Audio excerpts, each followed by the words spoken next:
Many people have problems with art and not with reality. So why is art different? It's pretty simple, right? This is knowledge, this is thinking, this is thought. Yeah, it does something strange with your head. Welcome to the Undergang Armchair. Bring it. Welcome to the Undergang Armchair. My name is Ando. Hello, everybody. Welcome back. How you doing? We are back here with a wrap-up from the collaboration we did together with the Chart Art Fair. We had the pleasure of speaking to quite a few different people who were involved. This is a two-part episode, the first part being a short conversation that I had together with the panel of speakers from one of the Chart Art Talks. It was namely Peter Pakesch, Shwetal Patel, Sofia Hernández Chong Cuy, Hans-Ulrich Obrist, and Mark Rappolt, all of whom had just partaken, as I said, in a panel with the topic of globalism and its discontents. You can read more about who they are on the show notes for this page. They are all very esteemed art professionals. The second part of the program is my sit-down conversation with Helga Christoffersen, who is a curator for the New Museum and curated a show of emerging Nordic artists called Chart Emerging. And it turns out that it's a much larger project as well, so she's going to tell us about that. It's all good stuff. So personally, I had a good time at Chart, feeling like an undercover agent in journalist clothes. But I'll tell you, you get pretty worn out after a long weekend of chatting your heart out and meeting 10,000 different people. And yeah, it's a good thing it only happens once a year. The truth is, at the end of it all, it makes me want to go back in the studio and make some work. So I want to thank Simon, Isabella, and all the other folks at Chart who really put in an extra effort into this collaboration to make it work and helped me all the way through it. And let's keep our fingers crossed for next year. Enjoy.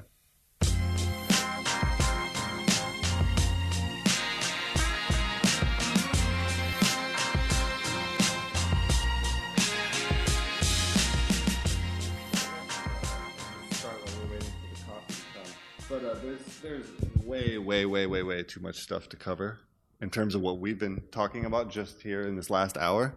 But the thing I kind of fixated on some of the discussion about pragmatism. And then I think we didn't necessarily get to when we were talking about globalism about the context of Chart, which brought us all together here. And I've been working with them, and I found out that it's a non-profit fair. It was the galleries that started it, built it on a non-profit model, which I found actually quite interesting. Some people didn't seem to care at all, but I thought that was kind of an interesting way. So they brought everybody here based off of this idea that the for-profit world creates capital, which then brings in the possibility to create non-commercial culture, art, to make Copenhagen more globalized. That's literally the goal they have here, is to try to bring the international art world here to little Copenhagen. So I think that was my jump off point, was talking about how this globalized idea works right here, bringing us together here to talk about these ideas. Well, I guess, partly it's the way in which Copenhagen is a sort of quite easygoing meeting place in some ways. I think so. A lot of it's not necessarily just what happens in the art fair, but there's a lot of institutions within Copenhagen to go see, and the art fair maybe merely becomes a point at which people will come and meet each other. And then I guess the aim for the fair is that it becomes a habit, and that people come back to meet new people, to meet old friends, and it's a repeated experience. And I think it's partly because the fair is small, manageable, and you have enough time to see everything else. It's not that you're sort of endlessly trudging through halls.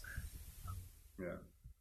Do you guys see this as any sort of model for continuing the discussions we've had today to kind of bring up important ideas, pragmatic solutions? But what would be the problem? Meaning, what are the solutions for? That's an excellent question. That's what we've been getting to also. What questions can we address here? Is this at all a format which we can use to address some of these questions? You guys have been talking a lot about institutions and cultures surrounding the institutions, the visitors to these institutions. Just briefly to respond to the question, I think that a fair like this one, Chart, which is exists in other regions because they have other names, but they're organized in a similar way. I think that one of the things that they do, in particular for people that come from abroad that are invited, say, to participate in a talks program, is that what's very evident of these kinds of fairs with public programming and special events is that they're very proud of the accomplishments or of the projects or of the developments that have been happening within their art environment, their art groups, their art scene, whether it's because they're showing you artists at their studios or you visit exhibitions, museums, both in the city and in the outskirts of the city, is that these art fairs are not just the commercial aspect of it, which is actually quite beautiful in the case of Chart, but it also allows you to visit their cultural offer in general. So it's a way in which clearly a number of institutions get together under the umbrella, in the case of the art fair, to be able to show you what they've been doing. And for someone that comes from outside of the region or from abroad, just from far away, it really allows you to get a sense of what's been happening here. Again, there's studio visits, there's museum visits, there's gallery visits, there's walks in town, special events, and then the art fair. So I'm not surprised that it's a nonprofit, to the extent that the effort is not just only to sell art, but to have an experience of the cultural scene, in this case, in Copenhagen. I think it's also, it's very interesting how it plays at regional together with this kind of global aspect. So to get a global public here and then to show the Scandinavian thing is for me the bigger regional thing, and Copenhagen is a perfect place for this. So it's a new way to introduce very specific situations to not a big, larger public, but to a special public.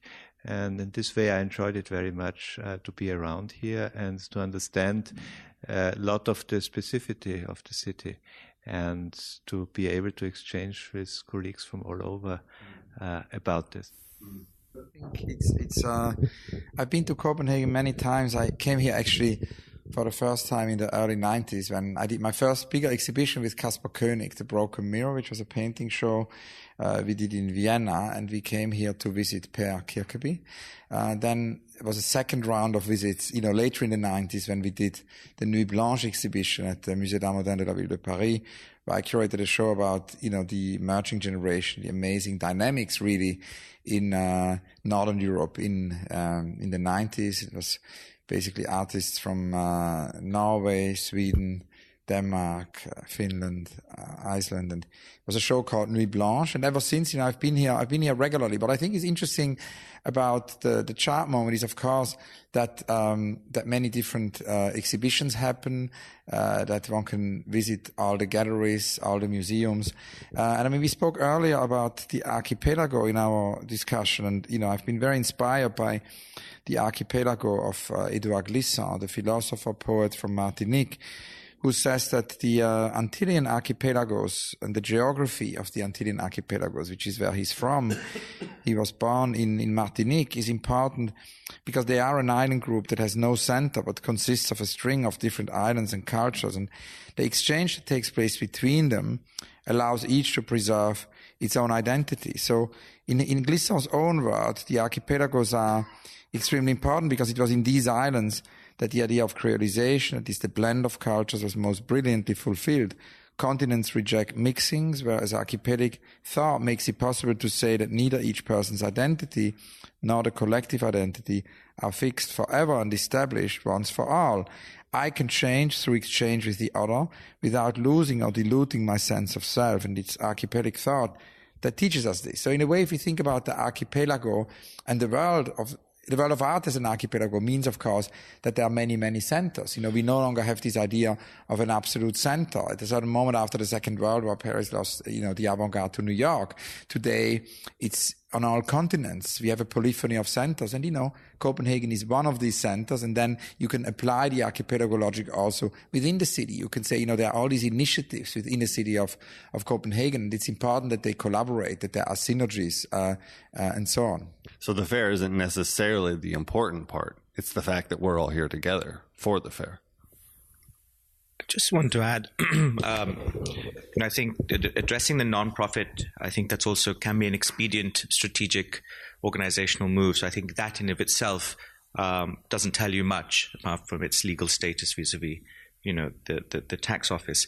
What are the values of the fair? I think that these are the freedoms that it allows, let's say, the artist community or even the community in large. And I think it's wonderful that it's happening, but we have to really ask, who is the audience?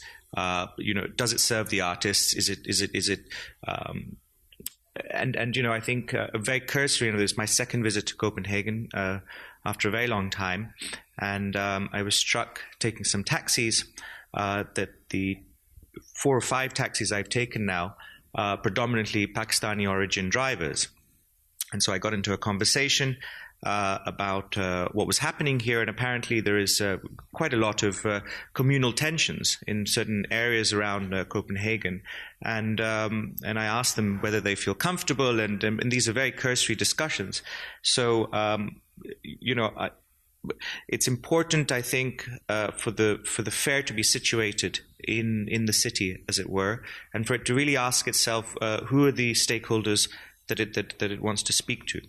Clearly the market and the galleries, which is such an important part, and it's not something to be taken lightly, because artists need to survive and sell work and live productive lives, and they need galleries to do that for them.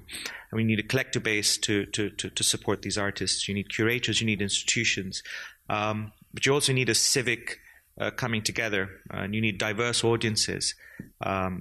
And so I think these are kind of questions, and I think it's still a young project, a little bit like the project that I'm working on in India, and they take a long time to unfold, and to find their reason of existence.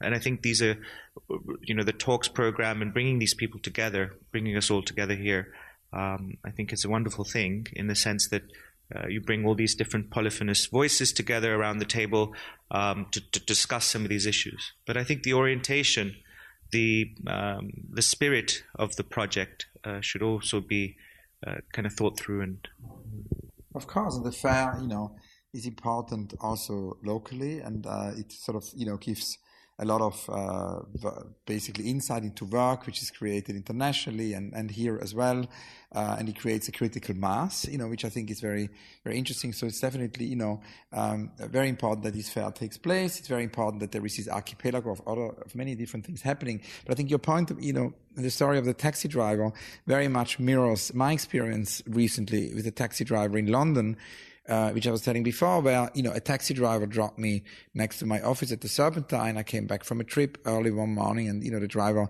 assumed I would work there because obviously, it was out of opening hours. And he said, he wanted to tell me the story of his daughter. And I haven't actually told the story to the end before, so I'm going to tell it now. Because so basically the daughter ran on a walk. She was with the family, and on a Sunday they went on a walk in Kensington Garden, and the daughter suddenly ran into our pavilion, which we commission every year by an architect, and which is free admission. So free admission is absolutely key in a society of ever, increased inequality. I very much think that museums should be free, and I think also in Denmark it's essential, free admission to museums.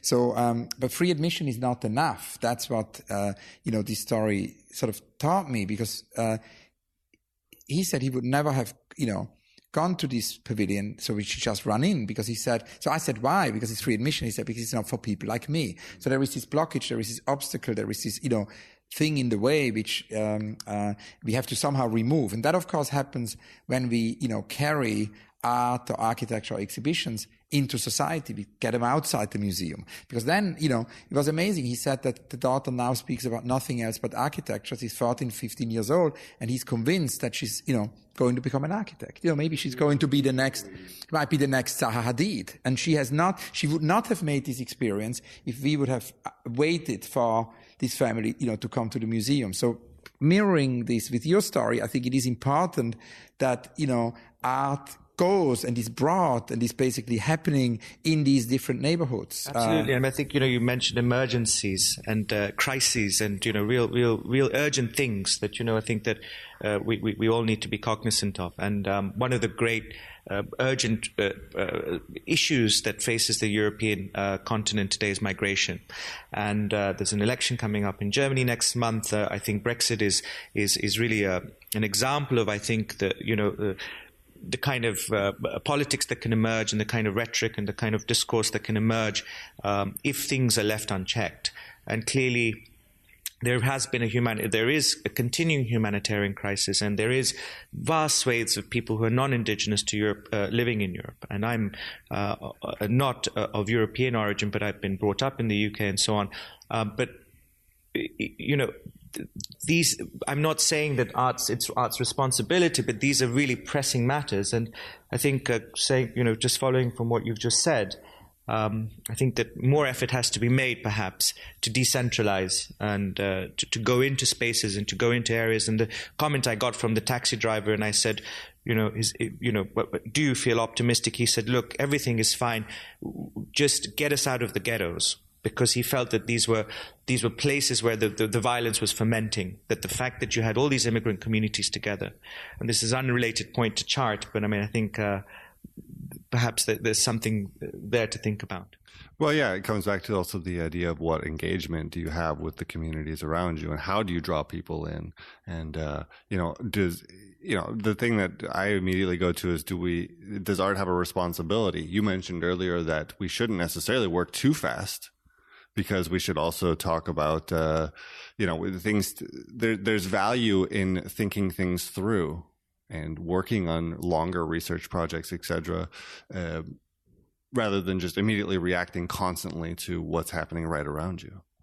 I think we have to be aware that we have very different audiences, and we have different audiences all over the globe, and we have different audiences in smallish situations like Copenhagen or Denmark. However, the classical idea from the 19th century was a very hierarchical one, and there was one audience as society is supposed to be one audience. Of course, even then there was not one audience. But today it's the migration, it's social questions, all these things form very different audiences, and we have to be much more aware how to address them, how to work with them, how to bring them together. And I think that's the important, and I'm very happy to hear this link to the whole migration question, because I think Europe really has to learn to speak different cultural languages in different ways, and to be able to handle them within the same communities. And I think that's a thing for cultural politics as well as for initiatives, and Chart is in a very good way to be an initiative within the situation of a society, within the fabric of a society, and if a non-profit in this case, linked with the commercial world, can move like this, I think that's very positive. I think it's also important not to confuse reaching out to people with pleasing people as well. I mean, recently I was in Turin and had this incredible experience in a tiny little model train shop with this woman about 60 years old, was selling one of my colleagues a set of 1970s Italian electric trains. And then after a while she said, so what do you guys do? And we said, we're organizing this show in the center of your city. And do you go to exhibitions much? And she was like, I go all the time. I always go to exhibitions. And all the while these model trains with their lights on are sort of circling her head and behind her. And she goes, yeah, and I always write letters of complaint. Because the one thing about exhibitions is the lighting is terrible. If you guys do nothing else, just do lighting. And started giving us all these lighting tips for about half an hour as the trains with their little lights were sort of circling her head. But, she had this engagement that, as far as I could work out, was largely based on engaging negatively with shows and trying to improve them. So she's saying she writes letters to pretty much the organizers of every show she goes to about something that isn't right, whether not normally the content, but normally about how the show's put on. But it made me aware that you don't always have to, people can engage in different ways. It's not always that they have to like what's going on. There's that diverse audience again. Yeah, it goes back to me wondering about these initiatives and how they work and what they do. And to me, Chart has been tremendously positive. This is the first time I've worked with it, but I wonder about further steps just in general with the fair model and everything. Does anybody have any final comment on the way it seems to me that fairs are starting to really start to consider this now? It's fairly new that this is a thought about what does a fair mean outside of the actual fair in the city, in the context, in the greater. I think it's interesting that it happens in the country of Oscar Jan, and Oscar Jan not only was a great artist and great painter, and it was very important for me when I grew up in Switzerland, because I came as a teenager across his writings and his books because of connection he had to this Erker Gallery, in St. Gallen, which is nearby where I grew up. And one thing which impressed me enormously when I was a kid and read about him is his idea of, redistribution, that he actually, through his painting, all of a sudden made a lot of money and then started to do all kinds of things with that. He would support the Situationist movement. He would also support this amazing, publishing initiative of documenting all these churches, these architectures, which, almost like the Bechers, later on, but something which otherwise would not have been documented, would help also the preservation of that. So I think in a way, it was very fascinating, that idea of redistribution. And I think, we think about the local connection and we think about Oscar Jan, maybe it's time to think about such models again for the 21st century. Go ahead. I just wanted to say that, it is an art fair, but it doesn't just mean that it's an art market that we're talking about. I think that Chart, as many other fairs that have a regional focus, they're also markets of ideas. So there's a lot of exchange being done, whether through references, production that takes place elsewhere, examples that are discussed.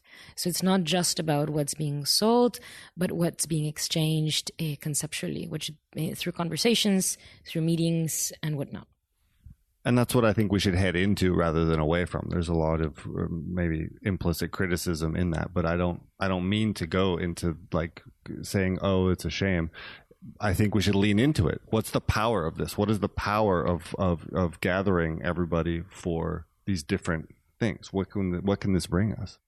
Just say, again, from my own example in Kochi, that these we should move away from event festivalism, event culture, and I think that being a non-profit and perhaps being able to raise money through philanthropic and government and donations and so on, that there should be a year-round focus. That the Chart exists for this weekend once a year, and we're all happy to come, of course.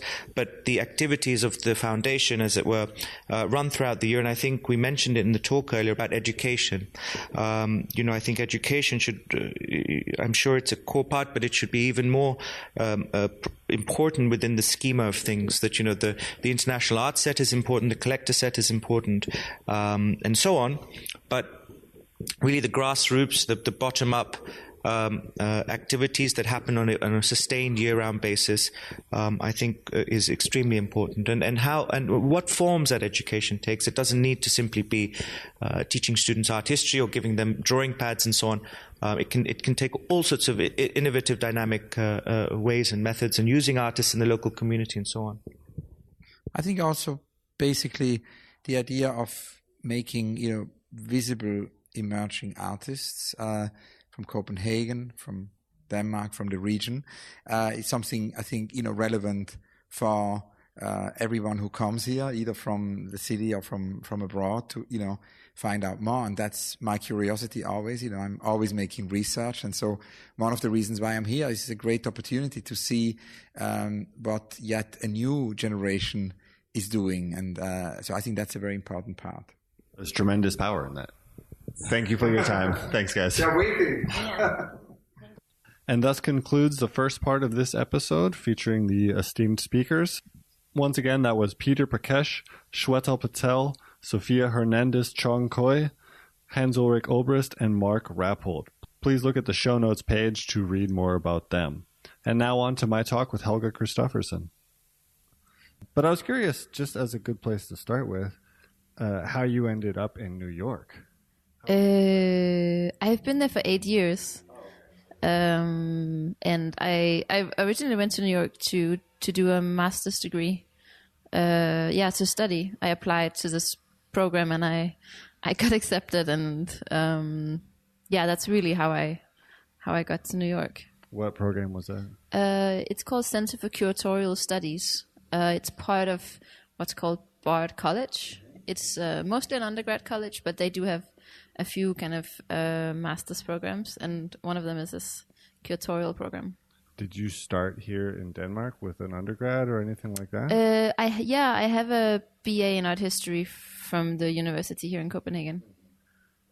But you decided you wanted to get out of town and try something new. You know what? To be honest, it was quite like a killer to study art history. It wasn't really for me. I had worked in the arts in different capacities much before I studied, but in a much more practical way. I was a studio assistant for many artists for many years, and I ended up in art history, feeling that like I definitely didn't want to be an artist myself, but that kind of a very closed off environment of really not having anything to do with something that was actually made out in the world was kind of not very enjoyable for me in terms of studying. So I kind of managed to finish the BA, but I knew that I was definitely not gonna pursue that kind of academic work. You wanted to be more hands-on. Yeah.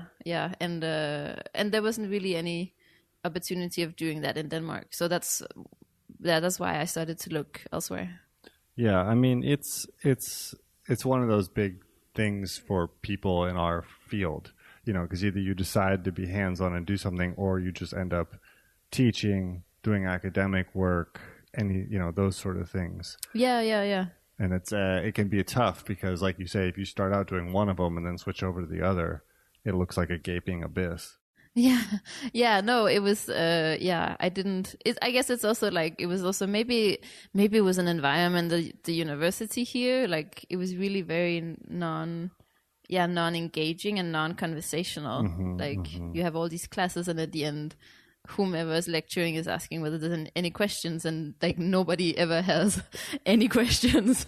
So are we having fun yet or what? Yeah, so, and I just, I guess I was craving a different kind of environment. And that's funny. I mean, I kind of feel the same way. I mean, that's also maybe something about Denmark. People are a little bit more withholding with their feelings and engaging and stuff.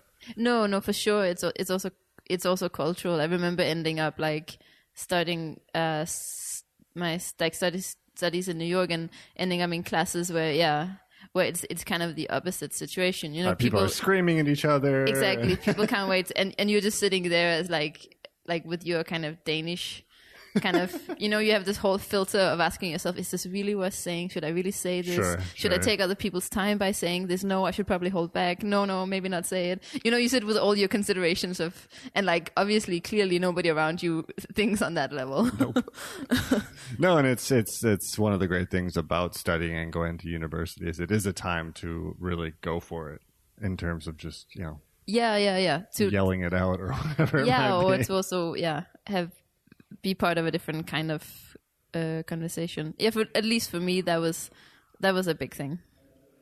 Yeah, and so did you just stay in New York after that, after you were done? No, I mean, I guess it's part of. I guess the answer is yes, but of course, part of it is that when you're there to study, you get a visa for a certain amount of time. But actually, like I after 1 year in New York, I took a break of 1 year. I was asked by the Danish Arts Council here in Copenhagen if I could be the organizer of the Danish Pavilion at the Venice Biennale in 2011, and somehow that kind of compelled me into like at least taking a break from. Taking a break in New York, and I went here for 10 months and did that, or between here and Venice, I guess. Well, that's a big job. I guess I thought that, wow, that was something that for sure I would really love to do. And so I did that, but I ended up then returning to New York and finishing what was then, I guess, the second year, right, of that degree, and finishing. I guess then the reason I stayed in New York was that a few months before I graduated, I was asked by the person who I'm now working for, actually, is a curator called Massimiliano Giorni. He was just appointed the artistic director of the Venice Biennale in 2013, and he offered me the job as his assistant curator on the Biennale, which I of course said yes to. So I actually started working with him, a few months before I graduated, and initially stayed in New York because of that, because of working on the Biennale from New York, from various coffee shops like around the city. And then once that show opened, I guess also my visa was out, like it ran out again, but eventually I was offered a job at the new museum where I am now and have been for the last 4 years. Yeah. So a nuts and bolt question for the young people who wonder how jobs like this happen. What is it? Is it because you meet these people during your studies, or what is it exactly that leads to these opportunities? That's a good question. I guess for me, really, it's always been the case that one thing I did led to the other. I think the reason why I even was accepted to this program in New York, where they only take 12 people a year, it was probably because I worked on this very big exhibition here in Copenhagen called U-Turn, which was really like the first large-scale international biennial-like exhibition. And I remember when the curators for that exhibition had just been appointed, and I somehow managed to get in touch with one of them and have a coffee with her, and I think I very kind of boldly told her that I thought she should hire me as part of that. So I think I was actually the first person they ever hired to work on that show, and I worked like throughout that and did a lot. And I think because I did that was probably the reason why I was accepted into CCS, where I got to study, and so these various experiences, I guess. Right, you meet people, you do work, you work professionally with people. They see what you can do, how you are to work with. Somehow, I think also like the reason for this strange email from the Danish Arts Council, if I could organize a Danish one, that somehow also came out of having worked for like that U-Turn project here in Copenhagen, and eventually I think that mattered a lot for also getting to work in Venice in 2013. Well, it speaks to the importance of asking for what you want. That's one thing a lot of young artists, curators, anybody who's interested in entering a world, which is hard to get into. I think so. I even think a lot about it today because now I've been working maybe in this field for, 10 years or 12 years or something. And it's only recently that I am starting to have people work for me. I was always the person working for other people, but now, and it's and I have this just great awareness that like you as somebody working for somebody else, you can actually ask a lot, and you should ask a lot. You shouldn't actually be too polite or too kind of grateful. Like obviously you need to, whatever you do that well, but also you can actually you can ask for a lot, and you shouldn't be afraid of going to somebody and saying, hey, I wanna work for you, and I wanna be part of this. No, it definitely speaks to, and you can see it time and time again with the people who are working on various projects around, and they're people who ask for it essentially. But I was curious, how did you get involved with this project, with curating this show for Chart? I was asked by Simon, who's the director of the fair. So you guys know each other from back in the day somewhere? No, actually we don't know each other. I mean, I have followed I followed Chart from its beginning, just because, yeah, I guess I was interested when Chart first started in 5 years ago now, and I guess somehow I decided to always go to Copenhagen exactly in this weekend a year, which means I've actually been here the last 5 or like the last 4, and now it's the 5th to see Chart. Just because, of course, I do give a lot of thought to where I come from and what art is being made here, and how I can follow that and still work with that in many ways. And Chart always was this, I guess, this place that I could go, and then I could feel that within a short amount of time I would see some things and feel more connected to what was going on in this part of the world now that I wasn't here. Well, I imagine some of your strengths in New York also are not being from the US, having a different viewpoint. And of course, I do give a lot of thought to how you can bridge different things. You know, it's not that I'm able to invite heaps of artists from Denmark to like do shows with me in New York, just because of how things structurally work there and the point of orientation there. But but still, it's something that I do give a lot of thought. So it felt important to follow what was going on here. So I have come here like for the last 4 years, but I don't really know Simon, like, for that reason. I was just a guest. Did you like what did they give you open, they just said go for it, do whatever you want, or did you guys have to work more together on the I'm quite surprised. At some point in the process I was saying to Simon, I really owe you an update, because I've been working a long time, and at some point I thought, like, he must give a damn about what the fuck I'm gonna do. And the only answer I got was like, no, I trust you. I trust you. It's fine. I trust you. Which was like at some point a little bit worrying, but no. I mean, all in the positive sense. But no, I have to say I've been working on this project in like completely alone, and I think he has probably only found out what happened like about a month ago.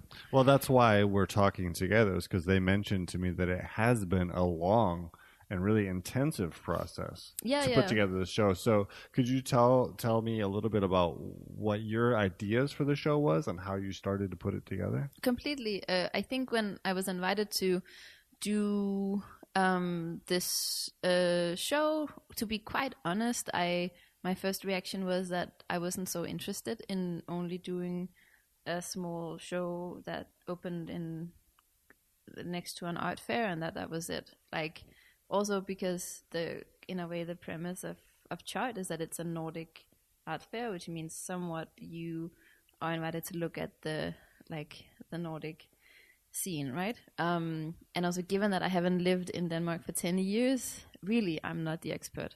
So in a way that was also a little bit my reaction maybe to Simon, that it's a really, really nice invitation, but as such, people who are qualified to put together a show like that, or even just give some kind of proposition of what's going on here at this moment, I'm probably not the strongest doing that.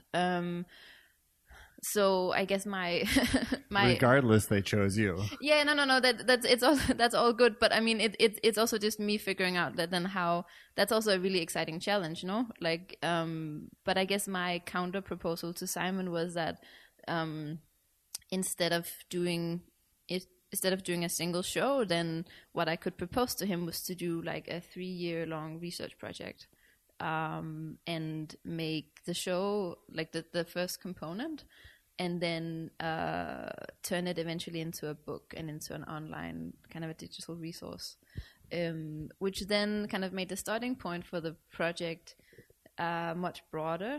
And actually, he very generously was able to fundraise and offer me a budget to do research in all of Scandinavia, which means I traveled to Finland, Norway, Sweden, Iceland, and of course around Denmark, and I've met heaps of artists. Of course, not everybody that I could meet. That would be, but there is no end. Yeah, but I have had the opportunity to really travel and do research, which was then the starting point for the project at large, but also was in a way what I decided to then bring to bear on this exhibition, and say, rather than trying to do anything that's an overview of something that's going on in the Nordic countries right now, because that is not something I'm able to do with a show of the size and also of this time.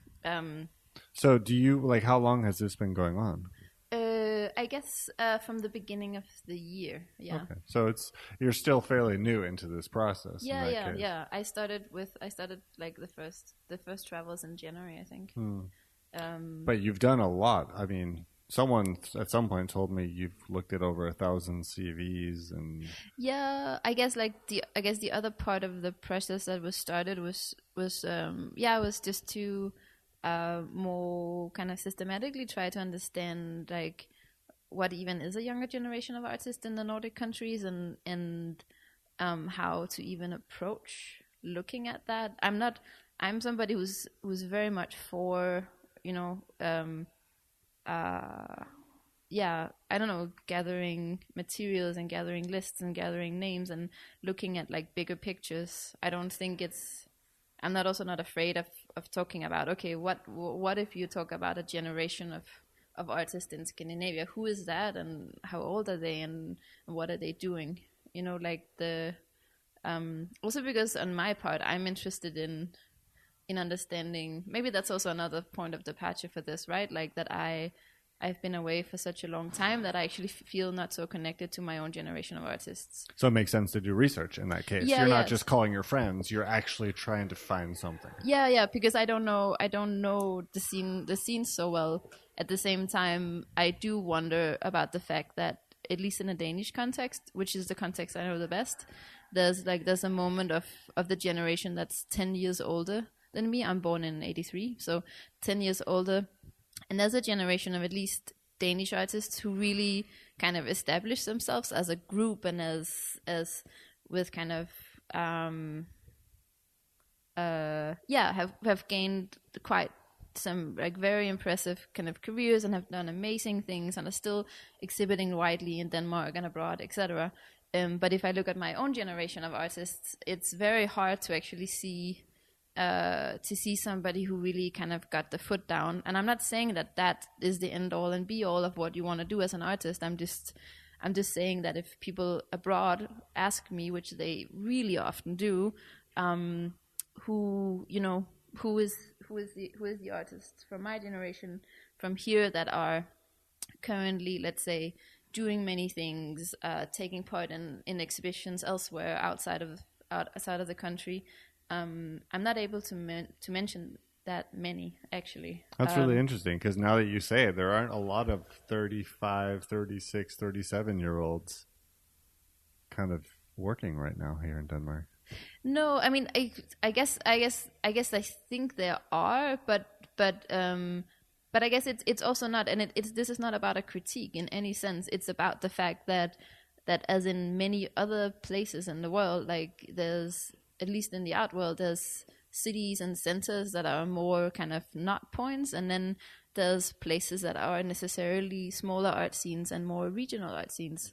And the scenes in Scandinavia, they are smaller and they are more regional compared to kind of the kinds of centers that maybe sometimes the art world kind of orients according to.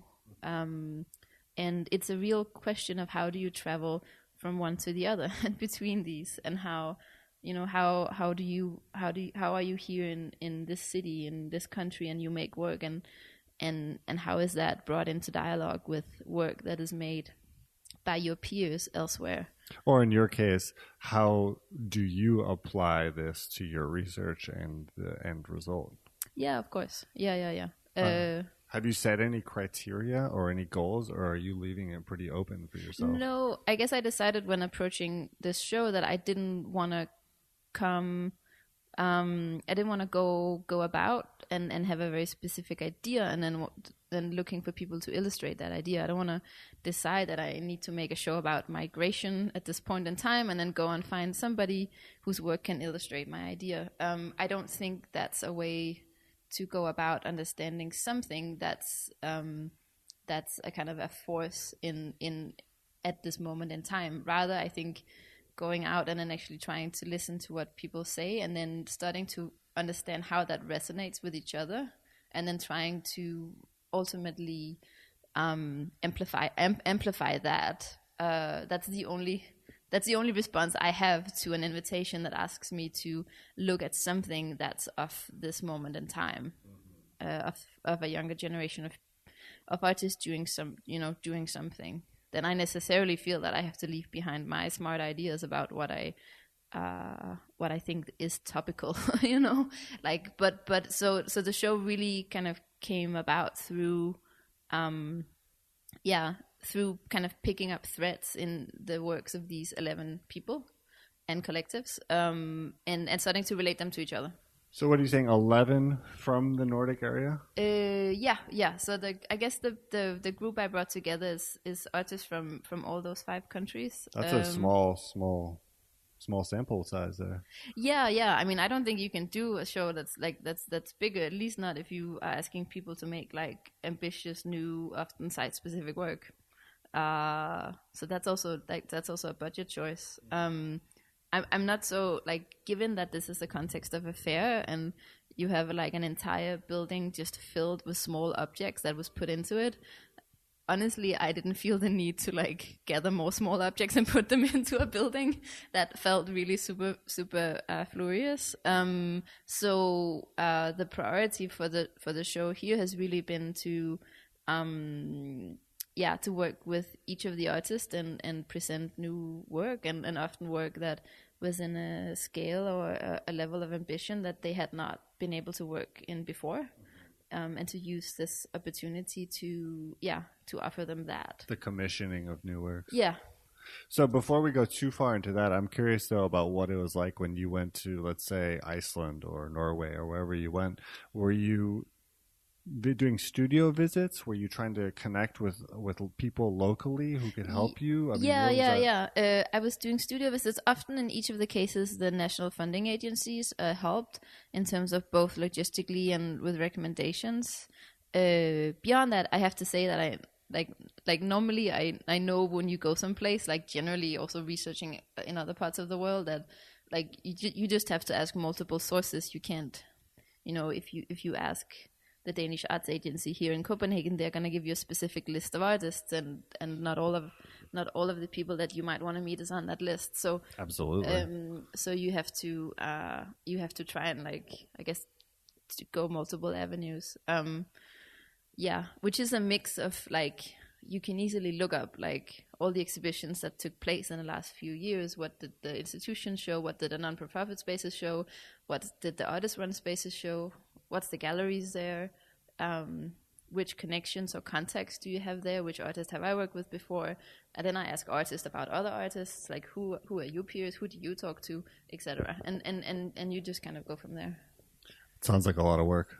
A lot of research, a lot of time. Just no. It's kind of, I don't know. It's fairly kind of short emails, but I also feel like within my field, at least, it's a fairly established practice that you travel a lot and you go to places and you know people there and you reach out and you ask, hey, I'm coming there. Would you, who should I meet? And they connect you to 5 people, and then you ask those people, and then that often that's a really incredible way to kind of quickly get a sense of what is at least a kind of a small, however superficial view into a scene at a certain moment in time. Right, opens some doors there. But at a certain point, you also have to make a decision about what it is you're looking for. Yeah. And in this case, I really, I was really guided by the fact that some of these artists I met, their works and the things they were interested in and the ways they were working really started to resonate very strongly with each other. And I chose to let that. At some point, I thought, okay, now these 5 people, to bring those 5 bodies of work together, that makes a lot of sense to me. And so, that's the direction. That means it's the direction, and I should take it. Well, now we are, just a few days out from the show here at Chart, but it sounds like this is just the first step, as you were saying, before the big project, the continuation of this. I guess I'm now so lucky that it's turning into a bigger project, and I guess the next step is to also continue with this research, first of all, because it's not done. Everything that led into this show is I need to build on that, or I want to build on that, and try and expand that, and eventually turn it into a publication whose ultimate goal is to say something about what is going on, what a younger generation of artists are working with in these countries at this moment in time. When you say younger, have you set a limit? Is it under 40? Is it? No, it's not about age, actually. Like, I think that's very important to understand that, like, people generally here, they're educated much later, than, for example, in the US and in the UK. So it's not about an age, but it's about the fact that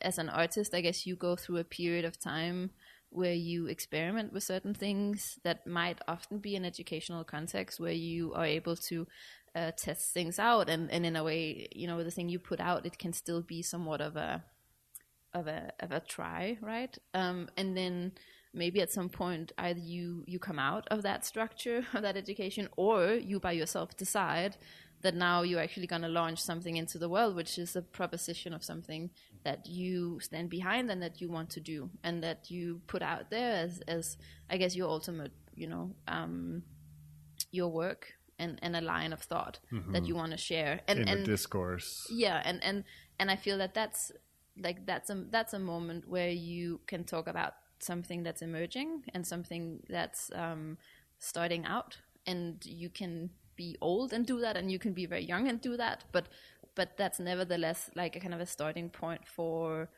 something that can be taken serious and should be taken serious as a proposition for an artistic practice. It's part of the conversation at large. Yeah. So I feel that's a moment to look at.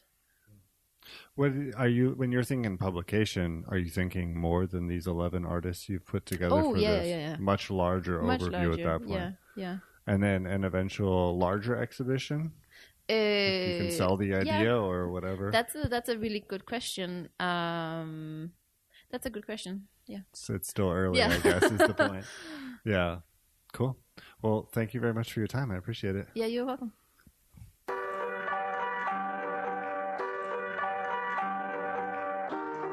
Thank you for listening to this episode of the Undergang Armchair.